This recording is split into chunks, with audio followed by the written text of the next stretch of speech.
Hello, Matthew Williams at 7 o'clock in the morning, doing rant number 3 out of 5, which is going to be a bit of a smaller one. In fact, I can time this one. So I'm going to say a 5-minute timer, which means I can extend it to 10 minutes, but I'm going to try and keep it fairly short. But this is from Anthony. You know who you are. Thank you for your donation. It goes towards the petrol costs and everything that we have. Flying the drones in the summer, which is quite extensive. So he says, hello Matthew, did Miles Johnson really work in TV? He can't compose or record sound for shit. I didn't, this is not from me, okay? And every time he balls up, his excuse is some black goo alien crap or something smothering his equipment. Yes. To be honest, I don't watch any of his stuff anymore because it's like a jumble sale of nut jobs who don't have any structure to what they're talking about. That said, I did enjoy your talk at the conference.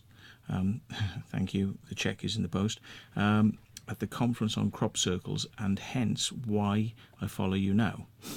So it was not the conference on crop circles, it was at Miles's conference where I talked about crop circles. Yeah, okay. I don't know if I've given you enough info for a rant. Perhaps base your rant around how these tossers prey on the vulnerable to line their pockets and egos. ... Stephen Greer, Wilcox, Simon Parks, you know the trend. So there we are, 10-minute rant he's asking for, so we shall do our best. Well, did Miles really work in TV? Yes, absolutely, he did. I have proof of this because when he was working for Sky Television as a technical director, a TD, which is a very high up position in the production terms, a TD is somebody who will work on live broadcast or will be brought in to do a technical role like linking satellites, setting up equipment like mixing desks, sound equipment. So they really have to know their stuff. They have to know about the timing, they have to know about the volume levels, the voltages, how all the equipment interfaces together. They have to get all of that working seamlessly so that one button here will drive 10 pieces of equipment somewhere else in a different part of the building through networks. And all of that has to be timed correctly so that all of these things happen within the right time frame, within a frame or a couple of frames of each other. So it's very hard stuff to achieve unless you know what you're doing. It does take training, and Miles has had training from the BBC. He was trained, I believe, in broadcast by the BBC and servicing and electronics and things like this. And then he went on to apply this to work in the private sector, more recently for Sky Television. But I think Miles has admitted, in his videos he's talked about this. His talking about black goo and conspiracies and things like this actually caused him some trouble, I believe, when he was working at Sky, and may have led to his demise. But when he was there, I did go to visit him in London on a couple of occasions, and he said, I've got to pop into work to do something. Would you like to come in and see Sky? And I'm like, oh, yes, please. So I went in to see the Sky building, which is, not as big as Broadcasting House, but, a very modern building that doesn't really require as many people to operate the equipment, very highly automated. And I saw tape machines, which carry tapes out of a library and put them into a deck, forward them to the right point, wait, and then mix the adverts in, then get the shows going, and it's all automated. Barcode reading on the side of these tapes that go in, and then it sticks them back in these vault walls, and it's incredible to see. Miles let me have a go on some of the big vision mixing desks, and I was playing, pressing all the buttons. What does this do? What does this do? What does this do? Very good fun. And I found out that apparently people were watching all the flipping and whipping and stuff that I was doing with the Quantel mixer and the Vision mixing, doing all stuff, just hitting all the buttons, do. And they were watching this going on in another studio, going, "What the hell's going on over there? Look at that, whoosh, whoosh, whoosh, whoosh." And apparently it made them miss an advert break. So yeah, my claim to fame is I took Sky Television down for about 10 seconds by my messing around in another room. But yeah, a very, very important job, because basically when the operations are so highly automated, a few people actually hold the keys and the card keys to get into what's known as the head end, which is where the cables get plugged in to distribute it down the line to go to the satellites and go all across Europe. Yeah, I got shown around those rooms with Miles. He said, "This is where it all happens." And I said, "Right, what are these leads doing?" And he said, "Well, that's Sky One, that's Sky Movies, that's this, that's that," and explained it all to me. And basically, if you decided to unscrew these cables and pull them out, one by one, all of those TV channels would have gone down, and it would have taken them quite some time to work out which cables go back in where and to get it back up and running. So yes, he was that important. He really did have the keys to the castle. So he did work for Sky Television, and I think it's a terrible shame that he got dismissed. But then, I got dismissed from working for Customs and Excise. I mean, and for a lot less, I think, really, than Miles probably had them very worried with some of the things he was coming out with and saying, and talking about. I did warn him. I said, "Don't discuss this at work because they will probably fire you." But, needs must. But I do feel sorry for him because, he feels compelled and driven to discuss these matters in a public way. And, it's trying to separate your hobbies from your work time. And where you will fall foul is where, like with myself, even though I had a very defined work time and my hobbies were outside work, they couldn't believe that. They couldn't bring themselves to understand that my work was my work and my hobbies were my hobbies. They were convinced that I was doing my hobbies in work time, and they couldn't prove anything. So in the end, they just came up with some bullshit which had nothing to do with hobbies and work or anything. It was just pathetic. I've talked about it before, but same sort of situation with Miles, really. They were kind of looking for excuses, and they just waited till he racked up a number of incidents where he talked to people about strange things, and they just basically said, I could be wrong here, but I mean, I think it goes along the lines of, they basically said, "Oh, you've done this and said this to this person, and it's upset them, and we've asked you not to talk about these things and do these things, and you continue to do them. So we need to let you go."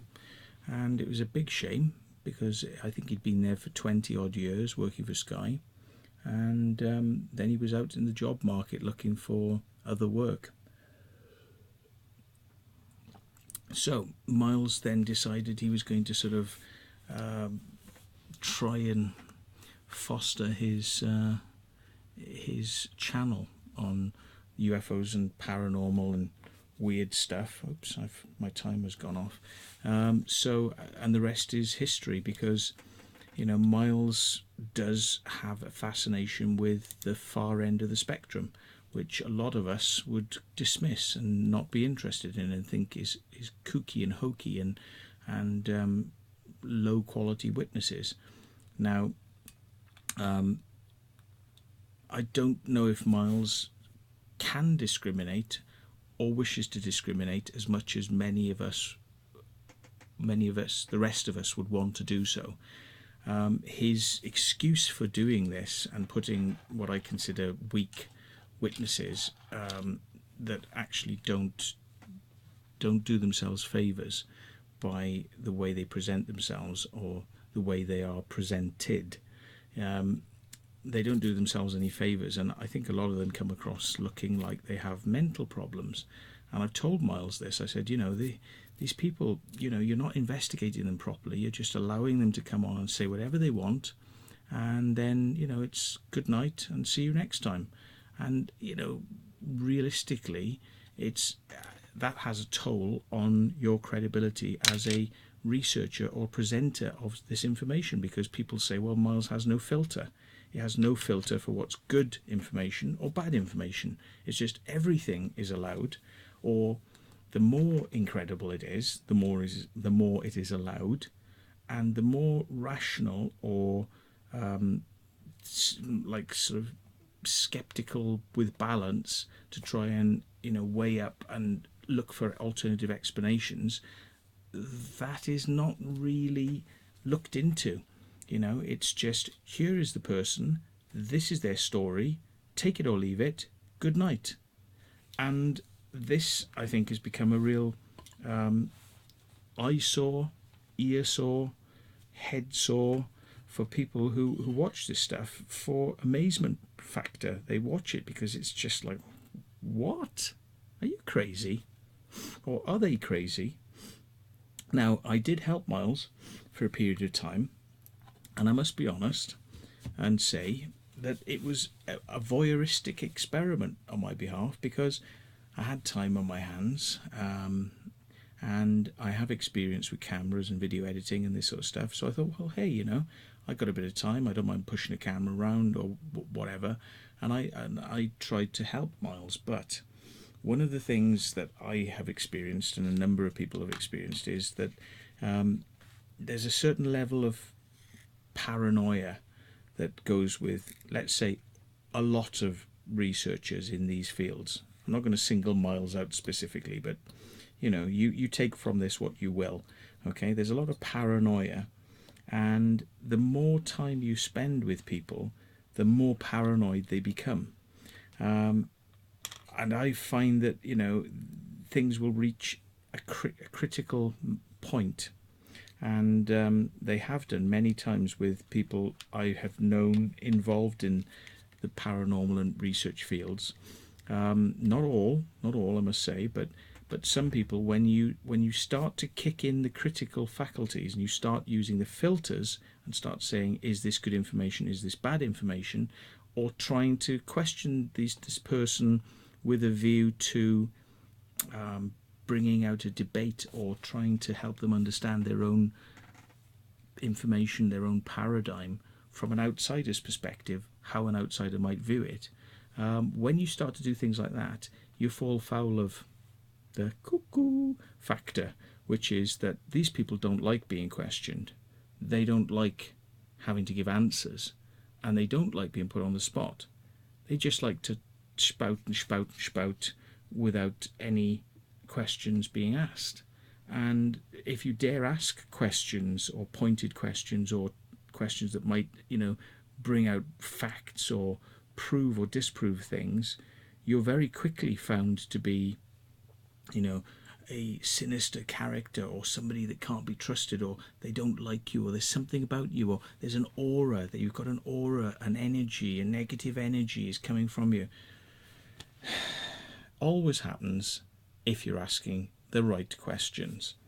So this sort of stuff has happened with a few researchers, let's say, over the years, and that is why I haven't really kept a lot of these friendships going. But people said to me, along the way, they said, Matt, why are you, oh, there we are, that's my time call. So they said, Matt, why are you involved with all this sort of stuff? And I said, well, at the end of the day, as a researcher, I like to see stuff up close, and then I get a good idea of what's going on. It's one thing to see it behind a screen, and it's one thing to see it as an edited video where bits have been taken out, and people have been made to look good when maybe they didn't look that good and couldn't answer those questions, or wouldn't look down those avenues and answer those questions. But my instinct is to try and get closer to those sorts of things to understand what's going on. And that, unfortunately, will, if you're dealing with some people, be your downfall. And yeah, that's what I think about a lot of these people. I wouldn't say all, like names like Stephen Greer. I think Stephen Greer is very driven. He's done a hell of a lot of good stuff for the UFO community. I'm very much in agreement with his disclosure project. But there are instances I know of where bad research has been employed and no questions or critical thinking has been used in relation to some areas of Stephen Greer, Linda Moulton Howe, various and sundry. And like I say, it's almost like some people want to be just taken on face value. They don't want to be investigated. They don't want to be looked into. They don't want to have both sides. Even if it ends up bolstering their argument, bolstering their position, they don't like to be looked at. So what you have to always do, I think, with these people is you have to kind of test the water, and you have to see whether these people can take criticism, can look back over their events and say, okay, maybe there are other possibilities, or whether these people just go, jump, no, what happened, happened. I know what happened. I don't need to question any of it. Then you have your answers. Those are the people to watch out for. I've met a lot.